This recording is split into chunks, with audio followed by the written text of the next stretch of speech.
akan sama-sama solat Isya berjemaah sebentar nanti, dan kita habiskan sedikit perbincangan kita. Semoga Allah memberikan kita kemanfaatan dan sesuatu yang boleh memberikan panduan dalam diri kita. Mungkin kita dapat melihat betul the big picture kepada bagaimana Islam itu dan bagaimana dia bertindak dalam diri kita, sehingga kita patut tahu bahawa Islam kalimah yang baik. Islam itu dia mesti membentuk kepribadian seseorang.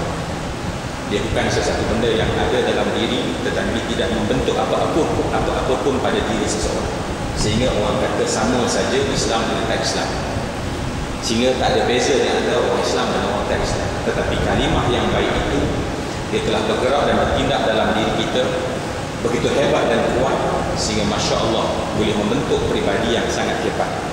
Dan ini pastinya telah ditunjukkan oleh dunia besar Nabi Muhammad SAW, daripada manusia-manusia biasa di zaman Nabi, daripada manusia-manusia yang Masya Allah setengah daripadanya Masya Allah orang yang tidak punya nilai apa-apa, tetapi kemudian apabila masuk kepadanya kalimah thayyibah, Islam itu bertindak dalam dirinya, akidah itu bertindak dalam dirinya, syariah itu bertindak dalam dirinya, dan sehingga mengeluarkan hasil yang sangat indah sepanjang masa dengan izin Tuhannya. Maka lantas pada ketika itu setiap individu para sahabat itu telah menjadi aset yang paling berharga untuk umat, dan mereka layak dapat menerima apa yang Allah sebutkan sebagai kuntum khaira ummatin ukhrijat linnas. Jadilah kalian, kata Allah Subhanahu wa taala, khaira umat terbaik. Dan Allah jadikan umat terbaik ini dengan tujuan supaya kita di belakang hari dapat mencontohi mereka. Dan apa yang kita bincang dan ceritakan ini adalah bagaimana gambaran itu untuk kita lihat dia bertindak dalam diri kita, membezakan antara seseorang dengan seseorang yang tidak punya kalimah thayyibah. Persoalan akidah, ya, persoalan akidah Masya Allah menarik, dan pastinya Islam ini asasnya akidah, dan inilah yang membezakan dengan apapun ajaran dalam sistem moden pada hari ini. Ya, sebab itu kadang-kadang kita bercakap soal etika, etik, kita bercakap soal akhlak, keluhuran budi, tidak sama di antara apa yang ditunjukkan oleh masyarakat barat dengan Islam. Bila sebut etika, dia tak sama dengan akhlak Islamiah. Kepribadian tak sama dengan kepribadian umat Islam. Apa yang membezanya, tuan-tuan? Yang membezakannya adalah Islam berasaskan kepada soal akidah. Sistem yang ada pada hari ini yang disebut sebagai sistem sekular.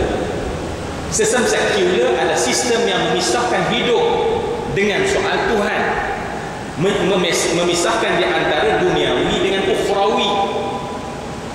Sejarah yang panjang, dan ramai daripada kita pun telah mahir tentang sejarah itu. Tetapi kita tahu bahawa Masya Allah bila disebutkan tentang kepribadian, contoh nak cerita tentang akhlak saja, berbeza kerana Islam adalah asasnya daripada tauhid. Alhamdulillah saya tengok kat kita pun banyak al-hikam.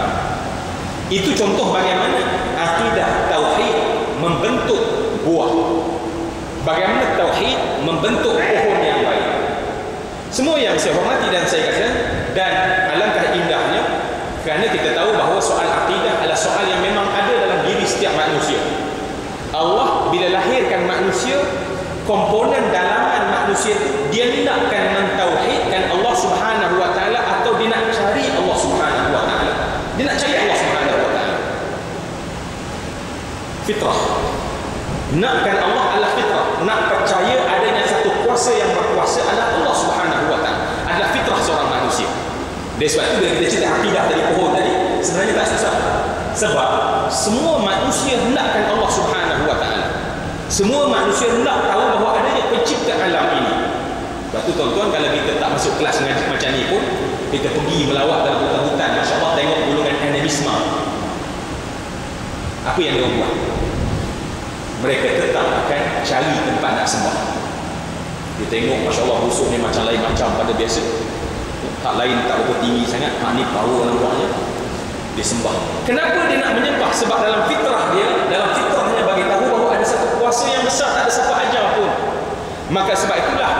pengkaji di barat pun bila dia mengkaji tentang neuron, ya, tentang otak manusia ini, yang di sana ada isiratan neuron, sehingga mereka lihat satu tabiat seluruh manusia, tak kira di mana manusia itu dibuat satu fi'il. Apa fi'il dia? Apa perbuatan dia? Perbuatan secara semula jadi. Dia akan cari pencipta dia. Dia akan tanya soalan, aku ni dari mana nak ke mana? Siapa yang buat aku dan bawa aku ke sini? Itu persoalan yang kita bagi orang Islam tak dah timbul lagi, tetapi bagi orang-orang barat persoalan itu sangat kritikal dalam minda mereka. Sehingga para pemikir barat kata apa dia? Dalam neuron ni sebenarnya ada satu benda, saya pinjam saja tuan-tuan. Ini bukan hujah yang diamalkan oleh orang kita, tetapi nak menunjukkan bahawa sebenarnya orang barat percaya tentang fitrah manusia perlukan kepada soal Tuhan. Kenapa? Sebab itulah mereka menamakan dalam neuron ni dikata ada satu benda yang namanya God spot. Ada satu benda yang disebut sebagai the God spot. Dengan sebab adanya menjadikan manusia ni dia akan cari Tuhan. Dia akan mencari penciptanya, dia akan mencari khaliknya. Karena itulah Masya Allah datangnya agama Islam, ya. Sebab tu kita tengok dalam kitab fiqh pun kan manusia ini, ya, kalau tengok dalam mukadimah kitab fiqh rubuk ataupun ilmu fiqh itu terbagi pada 4. Yang pertama rubuk ibadat, yang kedua rubuk muamalat, yang ketiga rubuk munakahat, yang keempat rubuk jenayah. Itu kan? Itu fiqh. Itulah Islam. Islam terbagi pada 4 rukun, barulah syurga.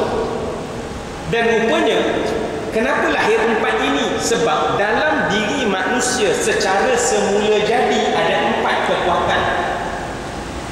Secara semula jadi dalam diri manusia ada 4 kekuatan. Kekuatan yang pertama disebut sebagai quwwah nutiyah. Kekuatan yang kedua disebut sebagai quwwah bataniyah. Kekuatan yang ketiga disebut quwwah syahwiyah farjiyah. Yang keempat kekuatan quwwah ghadabiyah. Baik. Saya tak nak juga cerita yang lain, tetapi saya nak sentuh yang pertama itu. Yang sama dengan kita nak bincangkan soal kenapa manusia nak cari Tuhan. Kenapa rupanya dalam ilmu Islam memberitahu tak sebut tentang God spot, tetapi memberitahu bahawa dalam diri manusia ada satu kekuatan. Kekuatan tentang logika, kekuatan berfikir, dan akhirnya dengan sebab berfikir itu secara murni, akhirnya manusia secara fitrah dinakkan kepada Tuhan. Tuan-tuan, jadi sebab itu kita umat Islam ni sangat untung tuan-tuan. Kenapa kita di atas kekuatan yang dah ada itu datang soal akidah. Bila soal akidah kita kenal Allah yang mencipta, Allah yang Maha Esa, Allah tempat memohon, maka sebab itulah kerja kita jadi mudah. Dan rasa ni tuan-tuan adalah bersifat semula jadi. Semula jadi. Sebab tuan-tuan kita mungkin ada orang membuat argumentasi juga. Tengok Firaun kan tuan-tuan. Firaun bukan sekadar dia percaya pada ceramah saya bahawa manusia itu ada fitrah nak menyembah Tuhan. Apa kata Firaun dalam Quran? Ana rabbukumul a'la. Firaun kata ana rabbuk fahashara fanada faqala ana rabbukumul a'la. Firaun menghimpunkan bala tenteranya, kemudian Firaun berkata pada ketika itu ana rabbukumul a'la, aku Tuhan Maha Tinggi. Tentu kita yang berbincang pada malam ini, kalaulah akidah itu memang semula jadi ada dalam diri manusia, nakkan Tuhan ada dalam diri manusia, kenapa Firaun dakwa dia Tuhan? Ya, tuan-tuan, manusia ni dia ada sikit pilih. Terutama bila mereka rasa cukup. Bila dia rasa cukup, pada ketika itu dia akan lupa fitrah. Tetapi Masya Allah, bagaimana Firaun saat dimasuk dalam lautan merah? Laut terbelah, Nabi Musa berlalu, Firaun ikut di belakang, lautan bertaut kembali, dan Firaun berada di dasar karang tersebut. Apa yang Firaun sebut saat sebelum dia tercungak-cungak mencari udara untuk sampai ke permukaan. Apa yang keluar daripada mulutnya dalam keadaan buih-buih pada ketika itu? Amantu bi rabbil alamin, amantu bi rabbi Musa wa Harun, amantu bi rabbi Bani Israel. Aku beriman dengan Tuhan sekalian Allah, aku beriman dengan Tuhan Musa dan Harun, aku beriman dengan Tuhan orang-orang Bani Israel. Maknanya Masya Allah, nampak dah yang dia sombong tadi. Saya pun tengok dalam National Geographic tuan-tuan, betul rupanya dalam banyak-banyak bila dia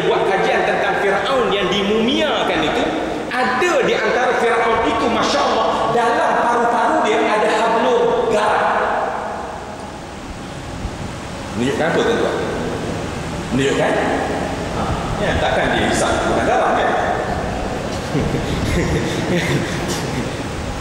Ada hablum darah, maknanya Fir'aun itulah yang Masya Allah ditenggelamkan dalam lautan dan kemudian dikeluarkan oleh Allah. Dalam Quran Allah kata kami keluarkan, nak tunjuk pada Bani Israel betapa berkuasanya Allah Subhanahu Wa Taala. Tetapi kita nak cerita pada malam ini betapa Fir'aun yang dakwa ana rabbukumul a'la, bibir yang sama, mulut yang sama, menuturkan apa dia? Aku beriman dengan Tuhan sekalian alam. Hei Fir'aun, kenapa kamu beriman? Sebab dalam fitrahnya memang nak Tuhan, cuma dia sombong.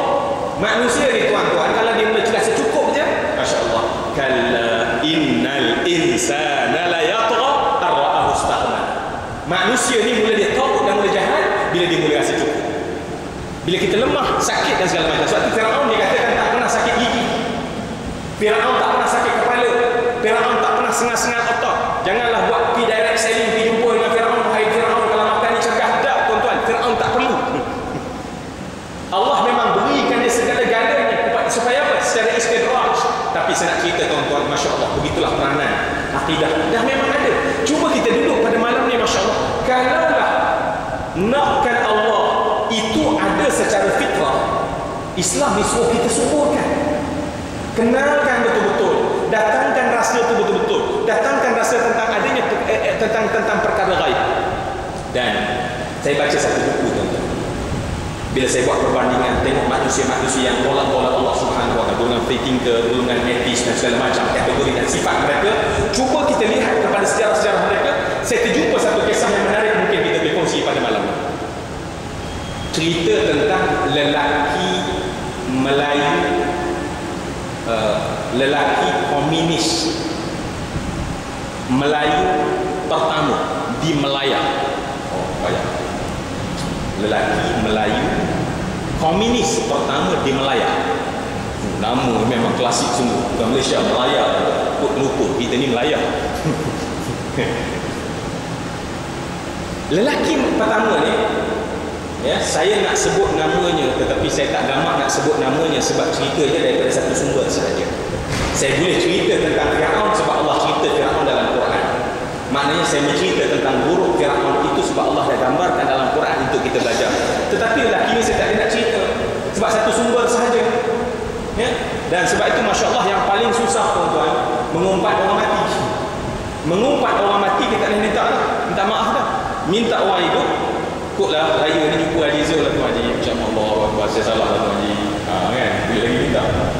Sebab tu Masya Allah, jangan mudah-mudah mengatur orang. Payah tuan-tuan, kena minta maaf baru dapat kemaafan. Ya Allah akan gantungkan keampunannya bergantung pada aku maafkan kamu. Jadi boleh tuan-tuan saya tak sebut namanya, ya. Namanya nak keluar ujung lidah saya ni, ya. Sebab tu saya kalau buat grup yang kecil, saya tanya siapa yang dia nampak. Sebab kadang-kadang ada orang study sejarah juga, dia sebut nama ni, dia sebut Rashid Maidin, oh bukan, dia sebut namanya ni. Ada juga sebut Cimpeng, Melayu ke? Tak, Cimpeng bukan Melayu. Ada sebut Samsiah Fakih, tak, Samsiah Fakih itu bukan. Dan bukan kisah ini. Kisah ini ada, mungkin sebahagian daripada kita boleh mengkajinya, saya tak sebut namanya. Tetapi tuan-tuan, saya nak kongsi apa dia cakap ketika dia berjuang dalam pahaman komunis. Rupanya faham komunis ni bukan hanya sekadar nak berkuasa, tetapi dia ada ideologi yang kemudian dihayati oleh mereka-mereka yang memperjuangkannya. Baik, apa dia kata tuan-tuan? Saya nak quote apa dia kata. Ketika dia berjuang dalam hutan untuk memperjuangkan ideologi komunis di Melaya, apa dia kata tuan-tuan? Dia kata apa? Bawa mari sini Quran. Bawa mari sini Quran yang ada di masjid-masjid, di surau-surau dan di rumah orang Islam. Bawa mari ke sini. Untuk aku jadikan ia sebagai kertas penyuci najisku selepas aku buang air. Maknanya seolah-olah macam ni lah. Meh ni Quran, bawa dalam tandas, habis buang air, koyak beberapa helai, maaf saya, sapu najisnya, flash dalam tandas. Itulah statement yang dikeluarkan. Bawa kemari, dia kata. Masya Allah tuan-tuan, ya. Sebab tu Yuri Gagarin pertama sekali bila dia terapung-apung di angkasa, perkataan pertama dia kata apa dia? Aku boleh memberi saksi bahawa tidak ada Tuhan yang disembah oleh orang-orang yang di dunia komunis. Kerana mereka itu menganggap agama ni candu saja. Kita duduk ramai-ramai tu susah hati berdoa ni candu saja. Nak melupakan kesakitan dalaman kita, candu macam Islam candu. Dan inilah yang disebut oleh orang ini. Ini memang layak boleh belah. Masya Allah kata apa dia, bawa mari Quran, aku jadikan dia kertas penyuci najis aku. Masya Allah. Tuan-tuan, tentu kita akan kata, saya bila baca Masya Allah, mana fitrah dia? Mana fitrah dia yang nakkan Tuhan? Tetapi hari ini Masya Allah, kalam Tuhan dia kata boleh dijadikan sebagai pencuci najis. Menjelang nak mati dia. Sebab tu kita Hindustan ni tuan-tuan, tengah-tengah tu jangan balik dulu. Ya, tengok kalau balik terus memang hero kena. Memang tak sempat dengan heroin kalau tengah-tengah. Kadang-kadang kat last betul-betul Masya Allah. Nak habis cerita tu baru Masya Allah. Mekom Zaid dan kemudian dicapai dengan heroin yang Masya Allah kekal abadi sama. Menjelang dia mati tuan-tuan, di atas pembaringannya. Yang cerita ni tuan-tuan, yang menceritakan ialah orang yang berada bersama dalam majlis itu. Maknanya dalam keadaan dia nak mati tersebut, berbaring di pembaringannya. Bila berbaring di pembaringannya, Masya Allah, orang datang menziarahinya. Bila tengok dia dalam keadaan nazak pada ketika itu, dalam keadaan nazak, dalam keadaan roh dah nak keluar daripada badan dia, Masya Allah. Dan orang ziarah dia yang datang itu tahu juga pejuang-pejuang macam mereka, tetapi masih lagi beragama Islam. Dan kemudian orang pergi, orang nak angkat, diminta dia diangkatkan dalam keadaan tubuhnya yang sangat lemah dan longlai di atas pembaringannya itu, berbantalkan bantal pada ketika itu. Bila orang angkat, ya, alangkah terkejutnya orang ramai, sebab terletak di bawah kepalanya Al-Quran Karim. Di bawah bantal atas kepalanya Al-Quran Karim. Yang saya nak ulang, takut kita terlupa apa dia bagi tahu, bawa mari Al-Quran ke sini untuk aku jadikan kertas untuk menyuci najis aku, dia kata. Dan orang angkat terkejut sambil tanya pada orang rumah. Dan orang rumah dia cakap perlahan sambil menangis apa dia? Dia minta Quran ni dekat dengan dia letak atas kepala dia, tempat yang paling tinggi. Dia tak nak dia letakkan jauh, tapi letak paling dekat dengan dia. Dia tak nak berpisah dengan Al-Quran. Rupanya dulu Masya Allah, sebab sihat, sebab kuat, lupa Allah, lupa kalam Allah. Tetapi manusia tak boleh lawan fitrah dia, sebab fitrah dia nakkan Allah Subhanahu wa ta'ala. Oleh kerana fitrah dia nak pada Allah dalam keadaan sedikit lemah, dan akhirnya dibalik. Sebab tu tuan-tuan, jangan tunggu kita lemah. Kita tengah sihat ini, Masya Allah, carilah Allah, carilah, rasailah kebesaran Allah, carilah kebesaran Allah, dan carilah kekuatan daripada merasai adanya Allah yang maha baik, yang maha baik pada kita. Banyak menyebut Allah Subhanahu wa ta'ala, dan banyak menyebut soal-soal yang ada soal tentang akidah dan tauhid, yakni beriman pada Allah dan hari kiamat. Tuan-tuan, itu konten yang akan menguatkan akal kita. Dan malam ni saya nak cerita sebenarnya hak yang buah tadi. Tapi Masya Allah, orang kata takkan cerita buah je. Jadi terpaksalah cerita agak sikit. Kalau saya tengok tadi, saya kata nak kena cerita juga agak sikit. Jadi nampaknya akar buah tu nanti kena cerita pada masa akan datang, Masya Allah ya. Ingat, buah bagi pohon itu adalah halawatut ta'am, manis bila melakukan taat.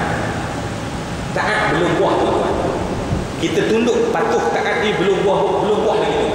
Sehingga dalam kita sembahyang rasa manis melakukan taat, itu dikatakan buah pohon la ilaha illallah. Puasa boleh puasa, tetapi lazat dalam melakukan puasa, maka itu halawat Allah. Apa saja taat yang kita buat, kita boleh buat. Sebab ada orang boleh buat, tetapi Masya Allah dengan penuh terpaksa, dengan penuh Masya Allah ya, buat juga. Ini macam anak kita lah, kita suruh dia buat kerja rumah, buat betul dia. Kita macam tu lah, buat solat, buat, tapi Masya Allah macam anak kita buat kerja rumah, macam tu lah, tengok jayah dia. Kalau tak ada, aku yang mudah rosak, kena uri pun Masya Allah, jamaah taklim, jamaah takhir, laka-laka murah sangat Masya Allah ya. Semua yang saya hormati dan saya kasih sekalian. Kemudian yang kedua apa dia tadi? Walazzatul khidmah. Lazzatul khidmah ni buah yang nanti insya-Allah kita bincangkan betapa Rasulullah berjaya membentuk perkara ini di kalangan orang-orang yang ditarbiyah oleh Rasulullah sallallahu alaihi wasallam. Lazzatul khidmah, lazat berkhidmat. Bukan sekadar boleh buat khidmat, lazat lazat berkhidmat. Bukan sekadar isteri yang boleh berkhidmat pada suami, lazat berkhidmat pada suami. Bukan suami yang boleh memberi khidmat pada keluarga dan isteri dia, tetapi lazat dalam berkhidmat. Beza tuan-tuan. Ya? Lazat tolong orang, bukan sekadar boleh tolong orang, tapi lazat tolong orang. Bersedekah bukan sekadar boleh sedekah penuh tabung kita, tetapi Masya Allah saat keluar, Masya Allah lazat mengeluarkannya. Ini buah. Selagi tak sampai, maknanya musangking kita duk ada akal, duk ada dahan. Buahnya nantilah. Tuan-tuan. Jadi sebab itu Masya Allah, buah tersebut macam mana pun hasilnya daripada proses akar dan dahan batang tersebut, ya. InsyaAllah semoga ada masa akan datang kita sambung, ya, kalau ada lagi kesempatan agak kita sambunglah. Dan walau bagaimanapun ala kulli hal saya akan mengundurkan diri, dan perkataan akhlak tingkah laku di hadapan semua yang saya hormati dan saya kasih sekian, ada yang menyinggung, Masya Allah saya dengan penuh rendah diri memohon kemaafan. Boleh ke tuan-tuan? Tak separuh dia memaafkan nampaknya, Masya Allah, ya. Harapnya tahajud malam ni Masya Allah sejuk hati memaafkan suami, ya. Kadang-kadang tinggal laku akhlak saya di depan ni Masya Allah yang tidak senang pada mata. Saya memohon dengan penuh kerendahan kemaafan. Aqulu qawli hadza wa astaghfirullahal azim li wa lakum li sa'iril muslimin. Wassalamu alaikum warahmatullahi wabarakatuh.